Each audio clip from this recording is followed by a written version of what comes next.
Why is it that it's difficult to remove the human on board, even though the technology we can see is there to remove the human, but we still feel comfortable when the human is on board?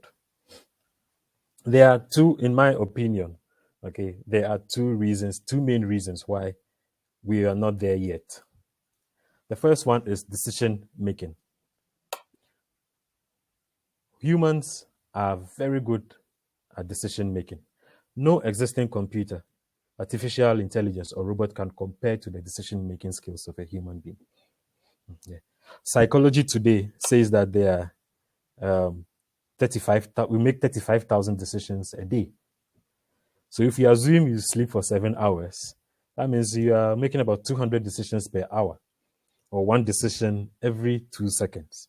That is a lot. So even though you've been sitting here with me, you have made some decisions. You've made decisions to chat with us so that others can see what you are thinking. You've made a decision to maybe even take some notes. You've made a decision to mute your phone. So we are always making decisions. The computer or AI cannot make such decisions. And in my opinion, that is one reason why we cannot do away with the human for now. Of course, you may disagree with me, but that is your decision. The computer cannot make such a decision. So in a socio-technical system, decisions can be fatal. Okay. It's said that almost all accidents are triggered by the victim or a member of their group. We expose ourselves to risks, and our decision making puts us in trouble.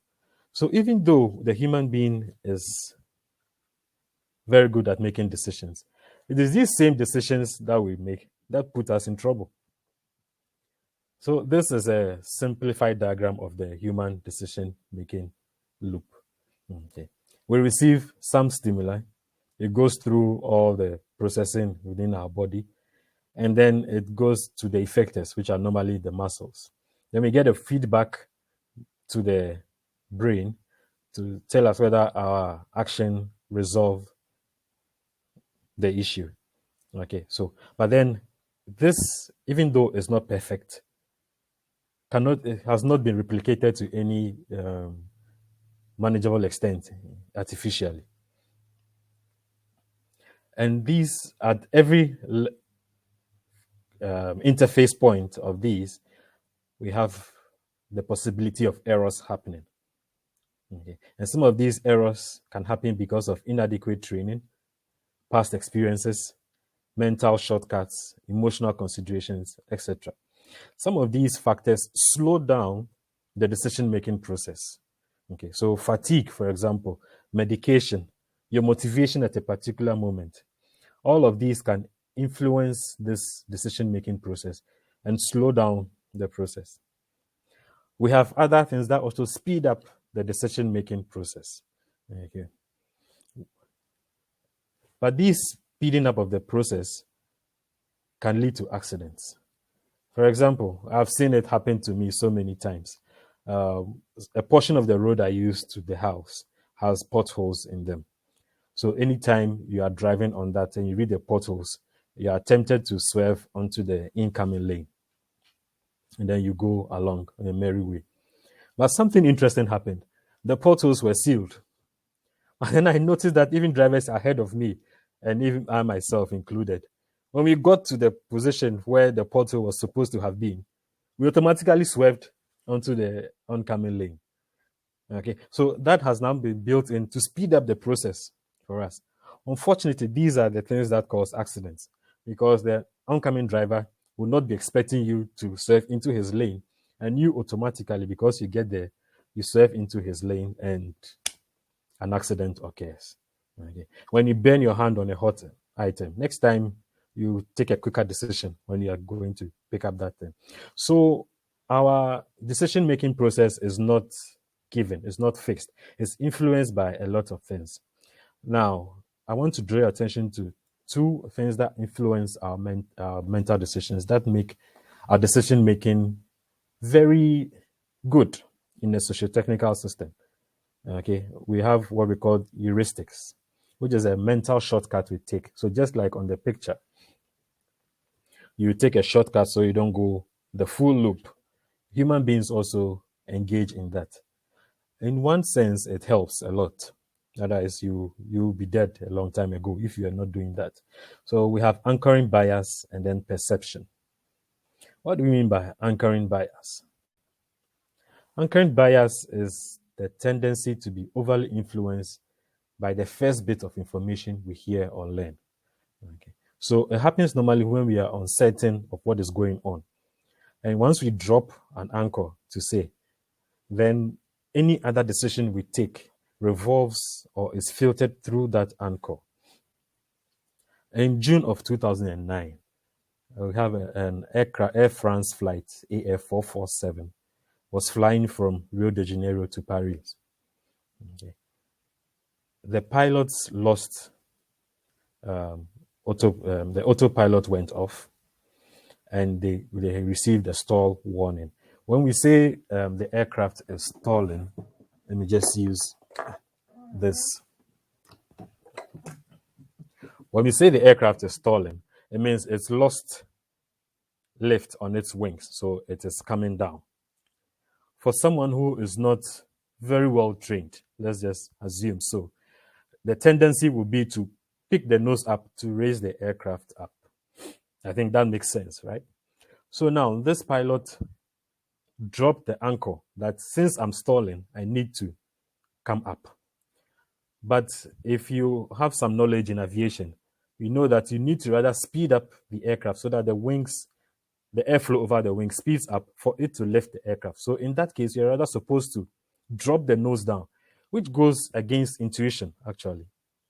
To drop the nose down for the aircraft to pick up speed and then come up. Unfortunately, this pilot kept the nose up, slowing the aircraft down further and further till they fell down from over 33,000 feet. They fell into the ocean and 228 people died. So for such a situation, anchoring bias didn't help us. But in most other situations, it helps us a lot. So that is one issue with human decision making. The other one is perception. Now, perception is affected by our expectation, experience, attitude, motivation, and arousal. Okay.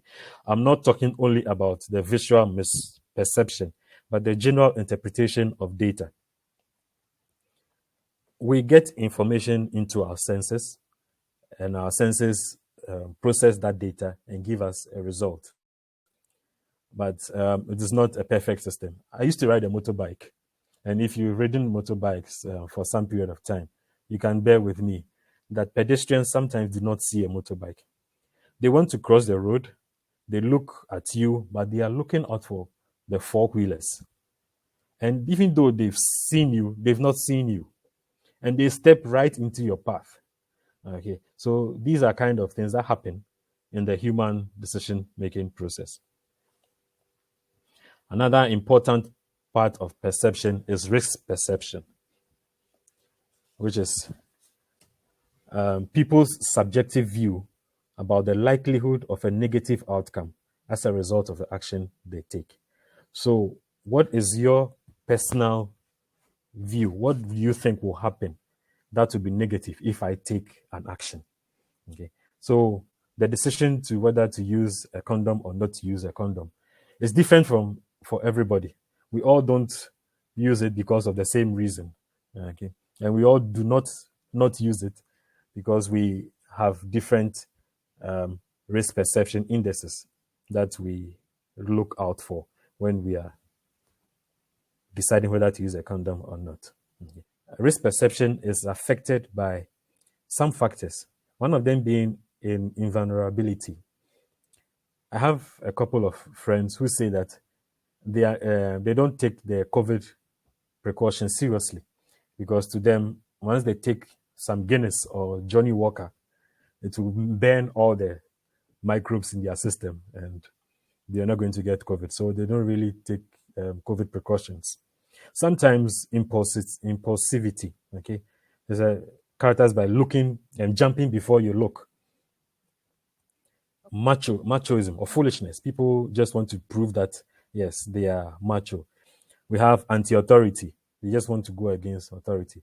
And then resignation, which is a feeling of whatever can happen, can happen. All these factors affect our risk perception. So in a socio-technical system, you take your decision based on all of these factors. And sometimes it may result in an accident. And then you hit yourself on the head and say, what was I thinking? That is if you are still alive, of course. Sometimes you may not have the opportunity to even say that. Somebody will say, what was this boy thinking? Or what was this man thinking? What was this lady thinking? Okay. So these are some of the things that affect our decision making, but it is the best we have. And no computer has been able to duplicate it so far. I told you that there were two factors I consider why the human being cannot be taken out of the shell model or the socio-technical system. The second is automation itself has hazards. Okay. The solution sometimes creates new problems. And that's why sometimes you say that the devil you know is better than the angel you don't know. Okay. Sometimes you take your vehicle to the mechanic and he resolves it, or even to the hospital. You are treating one issue and you are developing another issue because of the treatment you have. So just the fact that we have automation in the system also creates new hazards. And you cannot use automation to resolve the hazards that automation is. It's an ongoing chain. And one issue with this is that human scope automation fails. Whenever automation is given stimulus or information that it doesn't know, it fails. The human being, on the other hand, will try as much as possible to cope, even to the very end. New situations arise all the time, okay? That may not be having envisaged at the design stage. So it can be because of an emergency as well, poor designing. It could even be acts of God, unforeseen normal operations. Aliens could even be involved. Of course, we cannot, in the design stage, it's very difficult to think of everything that can happen.